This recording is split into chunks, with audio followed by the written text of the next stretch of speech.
Assalamu alaikum. Today I'm going to talk about my experience with the keto diet and whether or not you should do it, and a couple things that will work optimally if you're trying to lose fat.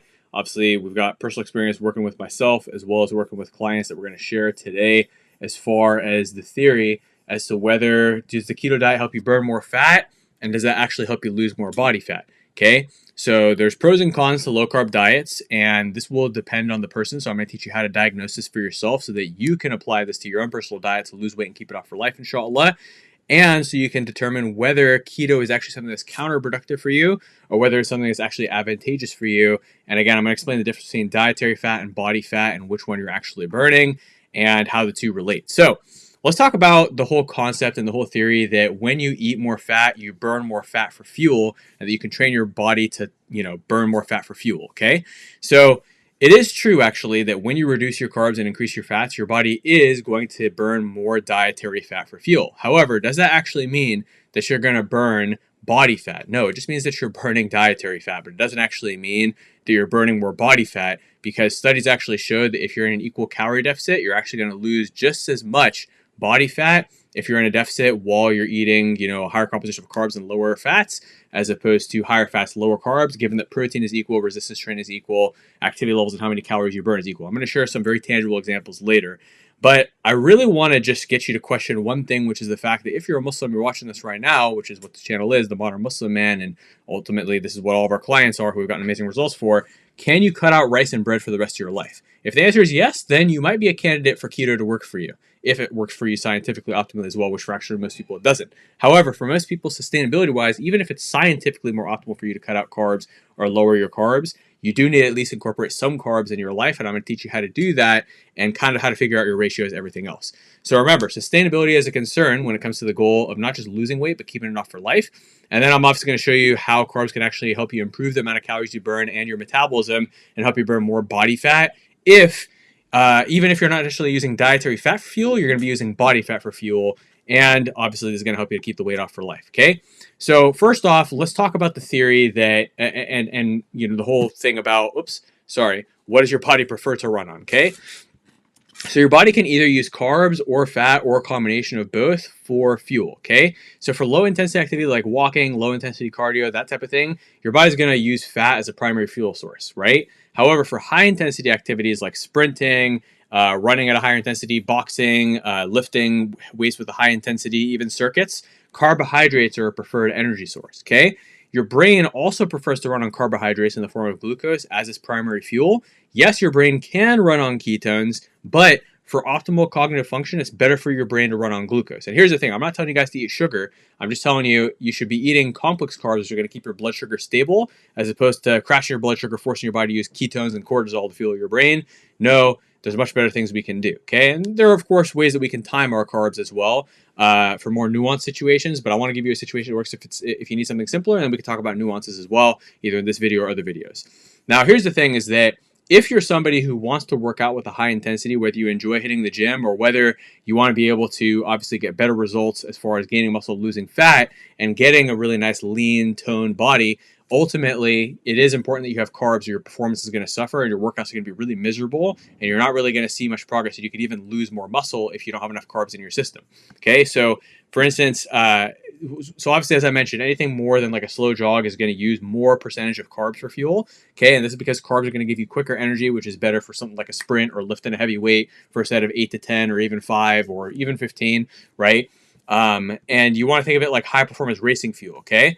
However, fats are like a lower performance racing fuel. So if you're going to replace your car and train your car to run on lower fuel, well, ultimately you're going to notice your workout performance suffers. And if you ever tried low carb before and you're somebody who's really into the gym and physical performance, or your work demands high mental performance, and you've seen that your performance and physical and mental have both declined, then this is a telltale example and that illustrates the topic and the concept I'm trying to teach you today. Okay, so for me personally, when I first did the low carb diet, which was 13 years ago, actually, the first time that I was trying to get, a six pack and all that stuff when I was younger, it was very miserable. I did it during Ramadan, and oh my God, like I got so cranky and miserable. I was craving all these carby foods my family was making all the time. I was getting grumpy and getting angry at my parents, which is terrible because we have to treat our parents with the greatest level of respect. So it was a huge mistake on my end. yes, I lost a lot of weight, but half of the weight I lost was muscle. I lost 20 pounds in 4 weeks, which mashallah is awesome. Definitely faster weight loss than what is healthy. But unfortunately, half of it was muscle, so my metabolism slowed down and I got inferior results as opposed to if I had done something more modern. Of course, Ramadan was a compounding factor there. So at least I didn't gain weight that Ramadan versus in Ramadans after that, I did make some mistakes where I actually gained weight. But again, we'll talk about that another time, and we'll talk about that around Ramadan time for those of you who are following the channel. But anyways, so for me, every time that I've tried to lose weight on low carb, yes, it does have some appetite control benefits. Okay, so like for instance, some people will do something called carb backloading, where you just cut out carbs from your first meal of the day, and this can be very helpful to actually, reduce your appetite if you're somebody who tends to be really hungry, such as myself. I mean, I definitely have obesity genetics as far as I can get fat easily. I have a huge appetite. I love food. I have, a very refined taste buds palate. So for me, jump starting my diet sometimes, if I was like in a state where I was just eating so much, my appetite was so high, was definitely very helpful to use low carbs at breakfast time. But if I had low carbs overall, my energy and performance suffered. My performance in the gym, especially on chest day, dramatically suffered. So really important to, again, even if you're adapted to ketones, usually your performance is not going to be the same, except for rare cases, people who just have really good genetics for this. And likewise, when we have complex carbs, mental performance is much sharper. Now, as we mentioned, if you want to redesign your race car to run on regular gasoline instead of racing fuel, it'll work, but you're not going to go as fast or as efficiently. Okay, so again, we don't want our physical and mental energy and mood to suffer in comparison to a diet of complex carbs, lean proteins, and fiber, which is usually you're going to suffer if you're on low carbs and doing these types of diets. So if you want to have optimal physical, mental performance, mood, and even management of your stress hormones, cortisol, especially if you're working in a high pressure career, then of course we got to control the we got to incorporate carbs. Of course, I'm not telling you to eat unlimited carbs, but eating carbs in moderation is the key here. And we can talk about numbers as well. Now, speaking of numbers, we're going to talk about what actually turns your body into a fat burning machine. It's not eating more fat to get your body to burn more body fat. No, burning more dietary fat doesn't mean that you're losing more body fat. Rather, the way that you're going to burn body fat and turn your body into a fat burning machine, regardless of whether you're eating high carbs, low fat, or low carbs, high fat, is by being in a calorie deficit. And because carbs are going to fuel your energy levels and your performance in the gym, you're actually going to burn more calories during exercise, burn more calories throughout the day, even while you're just thinking, even while you're just at work, by actually eating more carbs. And as a result of that, you can actually get into a deeper calorie deficit, and you're going to feel more satiated. You're going to get to eat rice and bread. You just have to keep the fats low to ensure that you're in a calorie deficit while getting adequate protein, which I believe I'm going to talk about in this video, but I talk about this in other videos, which is the importance of getting adequate protein on your diet so you don't lose muscle in addition to resistance training. Okay? But calories in versus calories out. You've probably heard it before. Obviously, there are nuances to this. It doesn't just mean eat 200 calories of Twinkies and expect yourself to feel good. No, you need to have a nutritious diet that's rich in nutrients, but not dense in calories. We want nutrient density, not calorie density, for the purposes of weight loss, aka fat loss, and of course getting enough protein so that the weight we lose is not muscle, it's fat. Okay? But if you're in a deficit, you weight train regularly, and you eat enough protein, forgot to put that on the slide, but it's important, you're going to lose fat regardless of whether you're eating more carbs or more fat. And I'm going to give you an example. Let's say you got two twin brothers, Ahmed and Mohammed. They're both twin brothers. They both weigh 230 pounds. They're both lifting, walking, and burning 3,000 calories a day total between their metabolic rate, their walking, how many calories their brain burns at work, when they're lifting, when they're walking, etc. Okay? Ahmed is eating 3,500 calories on the keto, low-carb diet, high fat. He's eating a bunch of avocados and 80-20 beef and steaks and lamb and eggs, and he's having a great time. He's getting a lot of protein, but he's also eating a lot of calories, even though he's eating no carbs, right?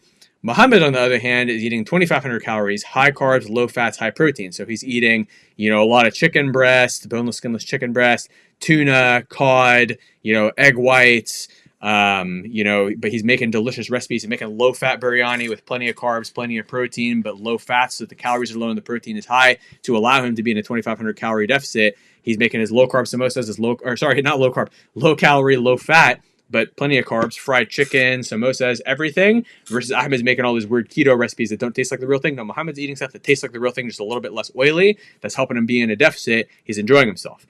So Ahmed might be burning more dietary fat for energy because he's eating more dietary fat, but he's also going to gain weight because he's in a calorie surplus. He's eating 500 more calories than he's burning per day, so he's actually going to gain a pound of body fat per week because he's eating 500 extra per day times 7 days a week is 3,500 extra per week, and there's 3,500 calories and 1 pound of fat.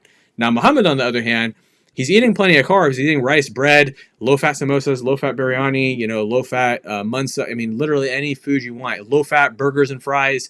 You can make fries with low fat. You can make burgers with low fat and high protein and still super delicious. Plenty of seasoning, just low fat, low calorie, high protein, and be in a deficit and feel amazing, not even feel like you're on a diet. And guess what? Muhammad's actually burning body fat, even though he's eating low fat and eating high carbs, and he's going to lose weight. He's going to feel better. He's going to enjoy his food more. He's going to have more energy in every area of his life because he is eating carbs and he's in a calorie deficit. So he's going to lose weight, even though he's eating carbs. Hopefully that illustrates the point. Let me know if you guys are confused in the comments and I can explain it further or even do more videos. But the point being, so he's in a deficit of 500 calories per day times 7 days a week, 3,500. So he's going to lose a pound of fat a week while eating a ton of amazing food. Okay, potatoes, rice, whatever you want. Okay, so that's an example of why it's more sustainable and obviously why it's more enjoyable and why it works and the calorie numbers. Okay, so just because you're burning more dietary fat for fuel doesn't mean you're actually burning more body fat if you're not in a deficit, versus if you're in a deficit, even if you're not eating dietary fat, which is actually a great way to produce a deficit, one of the most efficient ways, because then you get to eat more carbs and have more energy, then obviously you're going to be good to go. And of course, you're going to be able to lose fat and enjoy the process. Now, protein, as I mentioned, you're going to risk muscle loss if you don't do weight training and eat enough protein during your fat loss diet. Okay, so if you're in a calorie deficit and you don't eat enough protein, you don't weight train, you get the nightmare situation of losing muscle.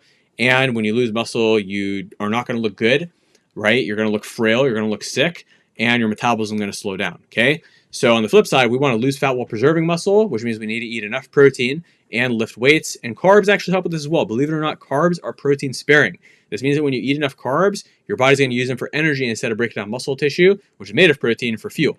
Okay, and I can attest to this. I lost a bunch of weight. I went from 230 to 192. That's 38 pounds, mashallah, alhamdulillah, when I was 29, and have maintained under 200 pounds. So I'm about 198 right now for my entire 30s thus far, alhamdulillah, while being a dad, while being an entrepreneur, everything else. And I got way more energy, and I'm eating plenty of carbs. And there have been points during maintenance where I've even let the fats come up a little bit too high. And yeah, I still haven't gained the weight because my metabolism's healthy. I maintain my muscle mass, and my metabolism has stayed fast, alhamdulillah, as opposed to losing muscle, messing up my metabolism like I did in the past on these low carb diets and during times where I didn't weight train enough and I didn't eat enough protein and all those other mistakes. Okay, so when you keep carbs in your diet, you actually preserve muscle mass better while having energy levels for intense workouts and overall just feeling better. Okay, now, as I mentioned, carbs help with muscle retention and performance and energy levels. So the question now becomes, why does anybody do low carb, and how do people even get results with low carb? And why are there some people who lose a bunch of weight on low carb and say it's amazing? Okay, well, there are some benefits to low carb, okay? One benefit is that some people, not the majority, it's a small fraction of the population, but some people do feel better on low carb diets, okay? As I mentioned before, less carbs at breakfast or lunchtime can help to control your appetite, so you get most of your carbs at dinner. Okay, obviously just give yourself enough digestion time before you sleep so you're not going to sleep on a full stomach and messing up your sleep quality, because if your stomach is full, that could definitely affect your sleep quality. Okay, so carb backloading isn't necessarily a low carb diet. It's just we're timing our carbs later in the day, so you're going to get the best of both worlds because you have enough carbs in your system to have energy and ultimately feel your best while controlling your appetite and getting the other benefits of not having carbs in your breakfast, which can stimulate and increase your appetite. But again, that doesn't apply to everybody. I'd say 80% of our clients, I have them eating, 80 to 90% of our clients, I have them eating carbs at breakfast time. The other 5 to 10, I would actually say 90% plus of our clients are eating carbs at breakfast time. It's only maybe 5-10% who I have them maybe cut carbs from breakfast, or once in a while I have them do that just to control appetite or drop some bloating, because excess carbs can cause bloating. In fact, even if you're in a deficit, sometimes some people just get really bloated from carbs, especially women, and women sometimes need to eat more fats than men, and therefore less carbs in order to stay in a deficit. But again, we talk about that in the most recent video, actually, where I talk about the differences in fat loss between men and women. But the point being, you do need to experiment some of these things. But again, in most cases, even the people who feel better on low carb diets are going to perform worse in high intensity sports, strength training, and gym. Okay, so carbs are always going to be beneficial if you want to build muscle, perform well, maintain your energy levels, and actually enjoy the diet and not be at risk of rebounding and not get all the food cravings that come when you're on low carb. I've done many videos on why I don't like low carb diets. So, and I'll link another one at the end of this.